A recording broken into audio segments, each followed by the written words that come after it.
6 hours. That's how long Bumpy Johnson's daughter was missing. The kidnappers demanded $100,000. They said if he called the police, she dies.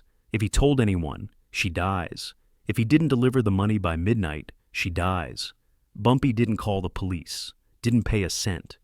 And 6 hours later, his daughter walked through the front door, safe and untouched. The kidnappers? They were never seen again. This is the story of what Bumpy Johnson did in those 6 hours that made grown men disappear. October 12th, 1959, 3:47 p.m. Ruthie Johnson was walking home from school. She was 14 years old, carrying her books, humming a song she'd heard on the radio. 2 blocks from home, 2 blocks from safety. A black van pulled up beside her. The side door slid open. 3 men jumped out. Before Ruthie could scream, a hand clamped over her mouth. They dragged her into the van. The door slammed shut. Tires squealed. And just like that, she was gone. Mrs. Patterson, a neighbor sitting on her stoop, saw everything. She ran to the nearest payphone, hands shaking as she dialed the number every person in Harlem knew by heart. Bumpy Johnson's number, 4:03 p.m. Bumpy was in his office above Small's Paradise, reviewing numbers with his accountant. The phone rang. He picked up. "Mr. Johnson," Mrs. Patterson's voice was frantic. "They took Ruthie, a black van, 3 men. They just grabbed her off the street." Bumpy's face didn't change, but everyone in the room felt the temperature drop. Which direction? East, toward the Bronx. Description of the van? Black Chevy, no plates I could see, tinted windows. "You did good, Mrs. Patterson. Go home. Lock your doors." Bumpy hung up.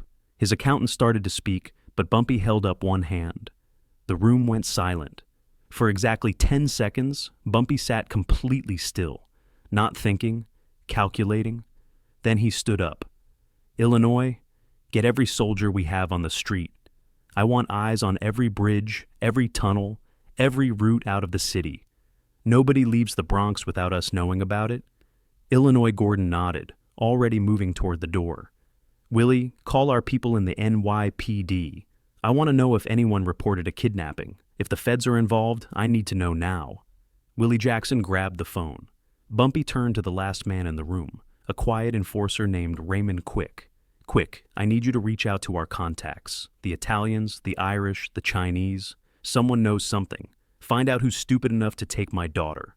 4:17 p.m. 14 minutes after the call, Bumpy's phone rang again. Unknown number, he picked up, said nothing, just listened. A muffled voice trying to sound tough. "Bumpy Johnson, we have your daughter. If you want to see her alive, you'll bring $100,000 in cash to—" Bumpy interrupted, his voice ice cold. "Let me stop you right there. You have exactly 6 hours to return my daughter. Not because I'm paying you, not because I'm negotiating, but because in 6 hours, if she's not home safe, I'm going to find everyone you've ever loved, and I'm going to erase them from existence. Your mother, your brother, your children, everyone. And I'm going to make you watch before I kill you last." Silence on the other end. "You think this is a bluff?" Bumpy continued. "Ask around. Ask anyone in this city what happens when you touch Bumpy Johnson's family. You've got 6 hours. The clock started 14 minutes ago." He hung up. Illinois came back into the room. "Boss, we got something. Tommy the Fence saw a black Chevy van heading toward Hunts Point. He got a partial plate. New York, starts with 7H. Run it. I want a name in the next 30 minutes. 4:45 p.m. Willie Jackson came back with information. "Boss, no official kidnapping report. NYPD doesn't know anything. This is private." "Good," Bumpy said. "That means whoever took her doesn't want attention either. They're not professionals. Professionals would know better." Raymond Quick entered, breathing hard. "Boss, I got word from Jimmy the Knife. He says he heard rumors about some low-level crew from the Bronx talking big. 3 guys, the Maroney brothers and a guy named Sal Vicious. They've been saying they're going to make a big score, get out of the city, start fresh." Bumpy's jaw tightened. "The Maroney brothers, Vinny's kids?" "Yeah.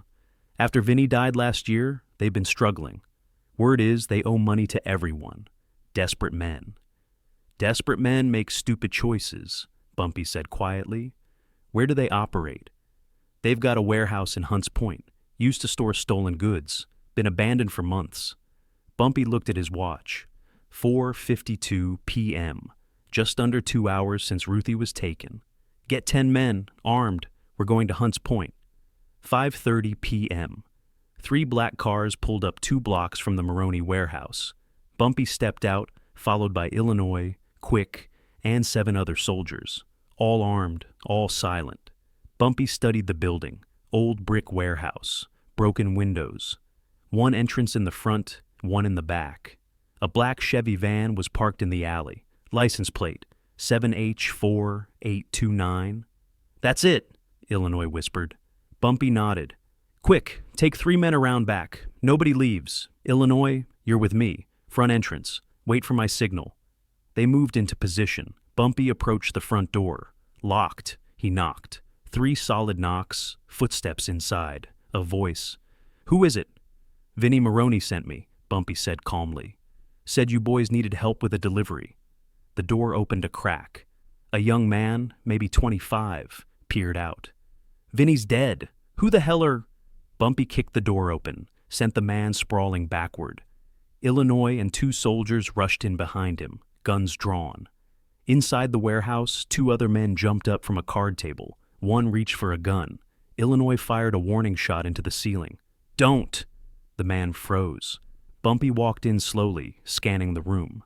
Ruthie was in the corner, tied to a chair, blindfolded but alive. Relief flooded through him, but his face remained stone cold. He looked at the 3 men, the Maroney brothers and Sal Vicious. All young, all terrified now that they realized who'd just walked through their door.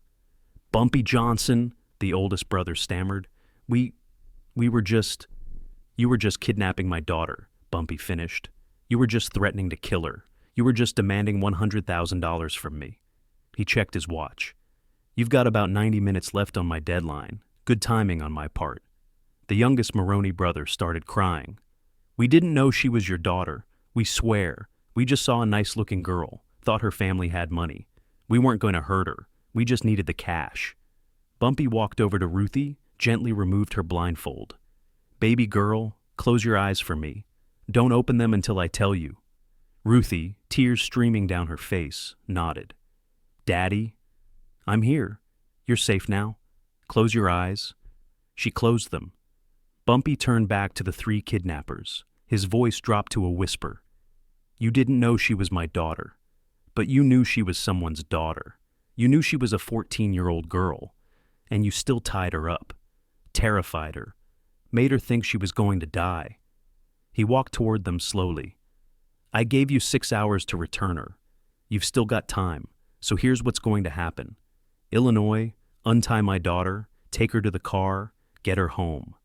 Illinois moved immediately, gently untying Ruthie's hands, helping her stand. Come on, sweetheart, let's get you home. As they walked toward the door, Ruthie whispered, Daddy, what about you? I'll be right behind you, baby. I just need to have a conversation with these gentlemen. The door closed. Ruthie was safe, gone.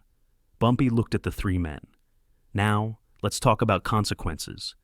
The oldest Maroney brother fell to his knees. Please, Mr. Johnson. We're sorry. We'll leave the city. You'll never see us again. Please. Bumpy tilted his head. You're sorry. You'll leave the city. He nodded slowly. That's a start. But here's the problem. You didn't just take my daughter. You set a precedent.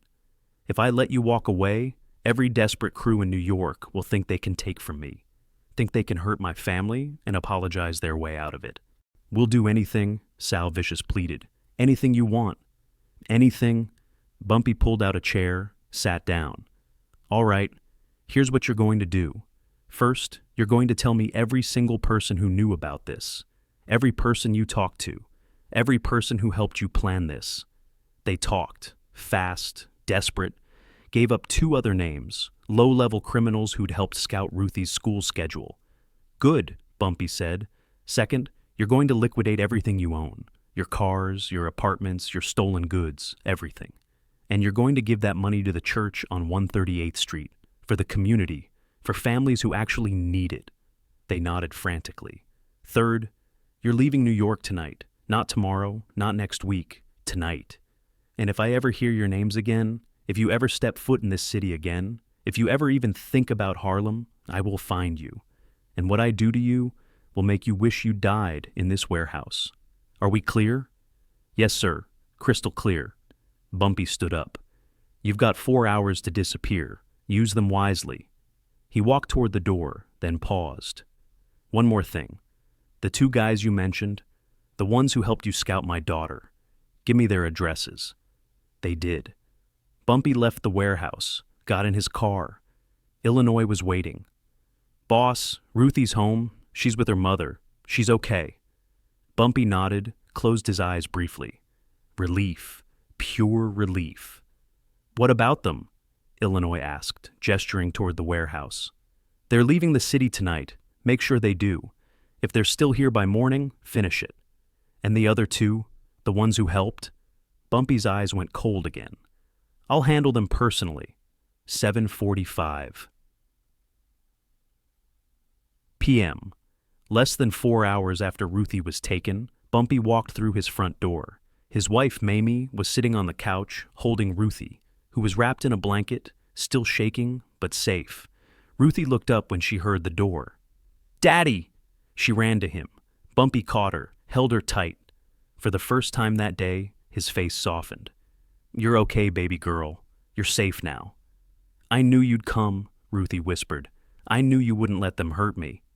Never, Bumpy said quietly. Nobody touches my family, ever. That night, the Maroney brothers and Sal Vicious left New York. They drove straight to Florida, never looked back. The 2 men who'd helped them scout Ruthie's schedule were found beaten half to death in an alley behind a bar in the Bronx. They survived, but both left the city immediately, too terrified to ever return.